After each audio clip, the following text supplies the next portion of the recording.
imbécile. Lorsque vous avez eu l'habitude de courtiser les femmes, il est difficile de concevoir que ce temps est passé pour vous et que les femmes vous considèrent désormais comme un père, voire même comme un grand-père. Difficile parce que tout homme mûr a deux visages, l'un extérieur avec des rides, des cheveux gris, des dents gâtées, des yeux gonflés et battus, l'autre au contraire, le visage intérieur, gardant inchangé l'aspect de la jeunesse, sa chevelure drue et brillante, sa police, ses dents blanches et ses yeux vifs. C'est le visage intérieur qui regarde les femmes avec désir, comme si elles pouvaient le voir. Mais c'est l'extérieur qui s'offre à leur vue et leur fait dire « Mais que me veut ce vieux beau? Ne se rend-il pas compte qu'il pourrait être mon grand-père ?» Cette année-là, on vit des embellissements au salon de coiffure où je suis garçon depuis près de 30 ans.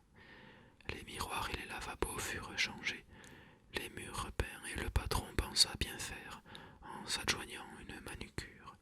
Elle avait pour nom Iole. Au magasin, outre le patron, nous sommes trois. Amato, un jeune homme de 25 ans, brun et sérieux, qui a été gendarme. Giuseppe, plus vieux que moi de 5 ans, petit chauve corpulent, et moi-même. Comme toujours lorsqu'une femme entre dans une ambiance masculine, je m'aperçus tout de suite que tous les trois nous regardions Yole avec insistance. Elle était pourtant tout à fait quelconque, une femme pour carte postale illustrée, élégante, avec des formes opulentes, un visage éclatant et des cheveux noirs. Il en existe des millions comme elle. Remarquez à ce propos que je puis, sans me vanter, me qualifier de bel homme.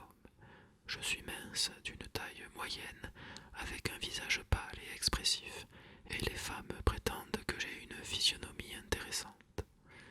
Il est certain que lorsque je jette un regard en coin, la douceur de mes yeux frappe, une douceur pleine de sentiments, avec un rien de cynisme.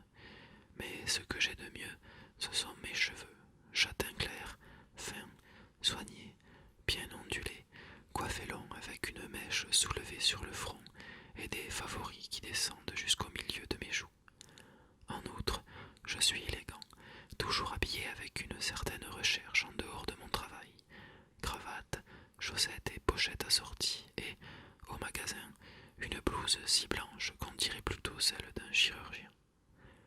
Ces qualités expliquent l'accueil que j'ai toujours trouvé auprès des femmes, et comme cette chance ne s'est jamais démentie, j'ai pris l'habitude de regarder une femme qui me plaît d'une façon insistante, plus suggestive que 1000 compliments. Aussi, quand, après l'avoir longuement regardée, je m'approche d'elle, je trouve le fruit déjà mûr, et n'ai plus qu'à étendre la main pour le cueillir. Pour en revenir à Yole, celui que je craignais le plus au magasin, c'était Amato. Il n'était ni beau ni intéressant, mais il était jeune. De Giuseppe, je ne tenais aucun compte. Plus vieux que moi, comme je l'ai dit, il est d'une laideur sans remède. Yole était tout le jour assise dans un coin devant sa petite table de manucure, engourdie par l'ennui et l'immobilité, occupée à lire ou relire les 2 ou 3 journaux du salon ou à se faire les ongles en attendant de les faire aux clientes. Malgré moi, d'instinct, je me mis à la couvée des yeux. Un client arrivé s'asseyait dans le fauteuil. D'un geste élégant, j'ajustai la serviette sous son cou en trouvant le moyen de lancer un long regard à la manucure. Puis je lavai les cheveux et, tout en massant la tête mousseuse, vite un autre regard. Ou bien encore, m'actionnant avec la pointe de mes ciseaux, j'étageai une nuque et tous les 4 coups de ciseaux, c'était un nouveau coup d'œil. Si elle-même se levait indolemment pour aller prendre un instrument dans une armoire, je la suivais des yeux dans la glace. Iole, je dois le dire, n'était rien moins que coquette et délurée. Elle avait même une physionomie endormie, taciturne, obtuse, on eût dit un gros chat gonflé de sommeil. Mais les jours passant, elle commença à s'apercevoir que je la regardais, puis elle accepta de se laisser regarder, et enfin, il y eut entre nous un échange de regards. Sans malice, car elle n'en avait aucune, d'une manière gauche et lourde, mais indubitable. Je pensai alors alors que, permettez-moi l'expression, la poire était mûre, et un samedi je l'invitai à venir se baigner avec moi à Ostie le lendemain après-midi. Elle accepta aussitôt, me priant toutefois de ne pas critiquer son costume de bain. Le seul qu'elle possédait était un peu étroit car elle avait engraissé. Elle le dit même sans l'ombre d'une coquetterie. À force de rester assise sans bouger, je deviens un peu rondelette. Une fille sans détour, vous voyez, et cela aussi me plaisait. Nous prîmes rendez-vous le jour suivant, à la gare Saint-Paul, et avant de partir je fis une toilette soignée. Je me rasai, poudrai mes joues au talc, passai un peigne fin dans mes cheveux pour éviter un soupçon de pellicule, et vaporisai un peu de violette sur mes cheveux et mon mouchoir. J'avais une chemise à col ouvert, une saharienne et des pantalons blancs. Iole fut la ponctualité même. À 2 heures, je la vis venir à ma rencontre parmi la foule des voyageurs, tout habillés de blanc, un peu courte et grosse, mais si jeune et appétissante. Quelle foule, me dit-elle, vous verrez que nous serons obligés d'aller à pied à Ostie. Je suis chevaleresque et lui répondis que, de toute façon, je lui trouverai une place, qu'elle me laissa faire. Et voilà le train qui arrive sous la marquise. La foule sur le quai a un mouvement de panique, comme si elle allait être chargée par un escadron de cavalerie. Ce ne sont que cris et appels. Je m'élance, je m'accroche à une portière, me hisse au-dessus des gens et m'apprête à ouvrir. Un petit jeune homme brun me pousse pour passer devant moi. Je lui rends sa bourrade. Il me tire par la manche. Je lui envoie un coup de coude dans l'estomac, me dégage et bondit dans le compartiment. Mais j'ai perdu du temps avec cet énergumène, et le compartiment est déjà plein, à une place près. Je cours à cette place. Juste dans mon dos, l'autre court aussi, et du même geste, en même temps, nous jetons sur le siège pour marquer la place, lui sa veste, moi mon costume de bain, et nous nous affrontons. Je suis arrivé le premier. Qui a dit cela? C'est moi qui le dis, et je lui jette sa veste à la figure. À ce moment, Iole apparaît et s'assied sans hésitation en me remerciant. Le jeune homme ramasse sa veste, hésite, puis, comprenant qu'il ne peut chasser Iole, il s'éloigne en prononçant à haute voix « Vieil imbécile ». Le train s'ébranla presque aussitôt, et je restai debout auprès d'Iole.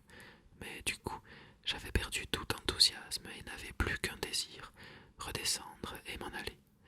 Cette apostrophe de vieil imbécile m'avait surpris au moment où je m'y attendais le moins. Évidemment, le jeune homme m'avait lancé ce vieil imbécile avec une double intention. L'injure résidait dans imbécile, jusque-là rien d'ordinaire. Il avait voulu m'offenser et m'avait traité d'imbécile, mais cette épithète de vieux n'avait pas été dite pour m'insulter. Elle avait été énoncée comme une vérité. Supposons que, au lieu de 50 ans, j'en ai eu 16, l'autre aurait dit « Quel imbécile que ce garçon !» En somme, pour lui comme tout le monde, Iole y compris, j'étais un vieux. Et peu importait qu'il me jugeât stupide et Iole intelligent. D'ailleurs, il n'était peut-être pas nécessaire que Iole ait pris la place. Le jeune homme aurait certainement fini par me la céder, par respect pour mon âge. Et ceci me fut confirmé par un voyageur assis en face de Iole et qui avait assisté à la scène. Grossier personnage que ce garçon, dit-il, il pouvait avoir les égards qu'on doit à l'âge. Je me sentais tout glacé et déprimé. De temps en temps, je portais ma main à mon visage, cherchant, en l'absence de miroir, à reconnaître par mes doigts les signes de ma vieillesse.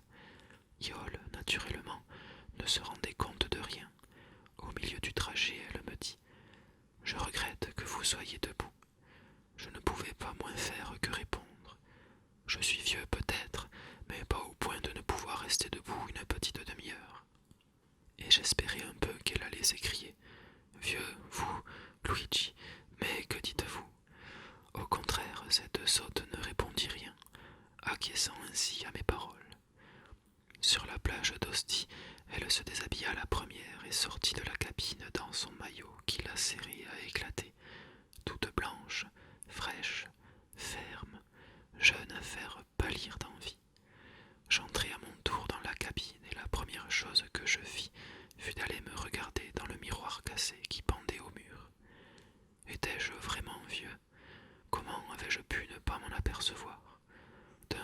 regard, je vis mes yeux ternis et battus entre un éventail de rides, les fils blancs parsemant mes cheveux, mes joues molles, mes dents jaunies, ma chemise à col Robespierre d'allure si juvénile me fit honte.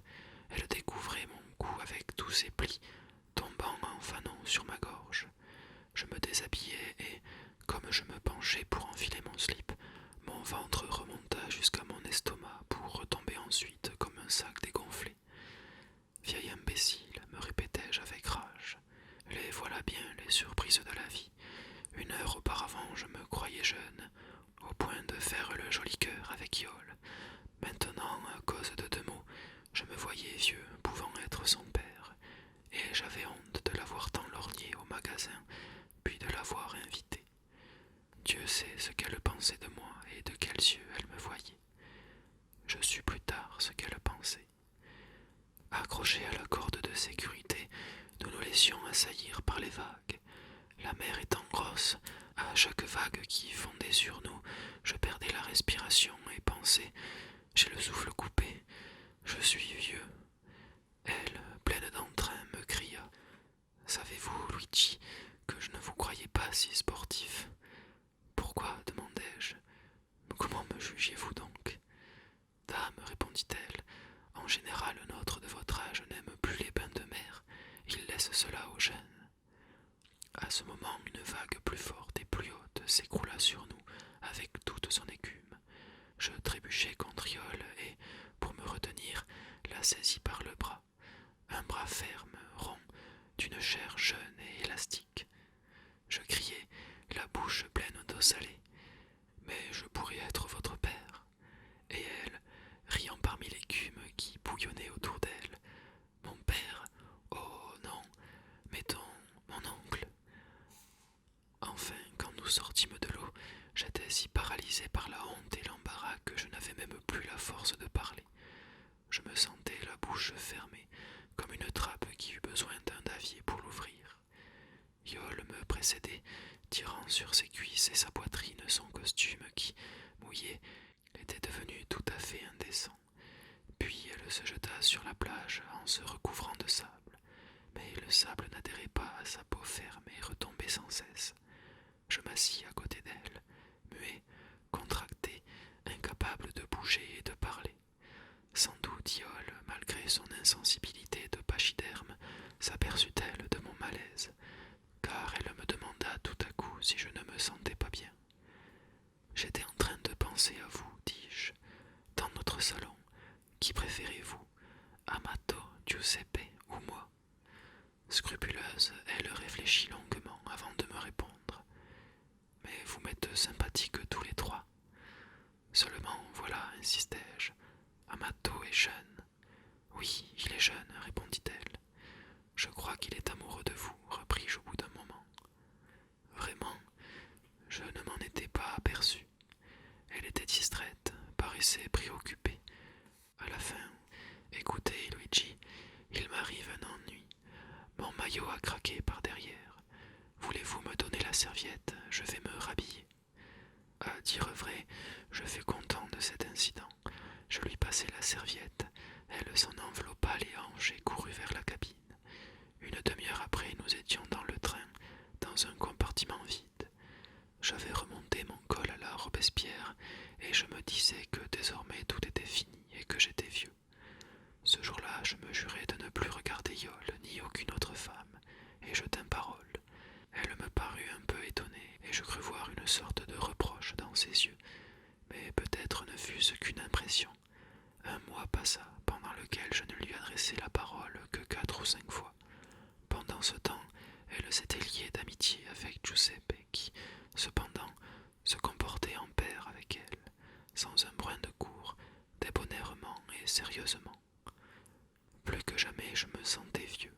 Je coupais des cheveux, je rasais des barbes, je recevais des pourboires et j'étais muet comme une carpe. Mais un jour, au moment de la fermeture, tandis que j'ôtais ma blouse dans l'arrière-boutique, le patron, un brave homme, annonça « Ce soir, si vous êtes libre, nous dînerons ensemble. C'est moi qui invite. Yole s'est fiancée avec Giuseppe. » Je sortis de mon réduit. Yol souriait dans son coin derrière sa table de manucure. Giuseppe souriait de son côté en affûtant un rasoir. J'éprouvai soudain un soulagement énorme. Giuseppe était plus vieux que moi. Giuseppe était laid, et pourtant Yol avait préféré Giuseppe à Amato. Je courus à lui, les mains tendues. Mes félicitations les plus vives. Puis j'embrassai Yol, et sur les deux joues même. En somme, dans le salon, le plus heureux des trois, c'était moi. Le lendemain était un dimanche, et dans l'après-midi, j'allais me promener, et je m'aperçus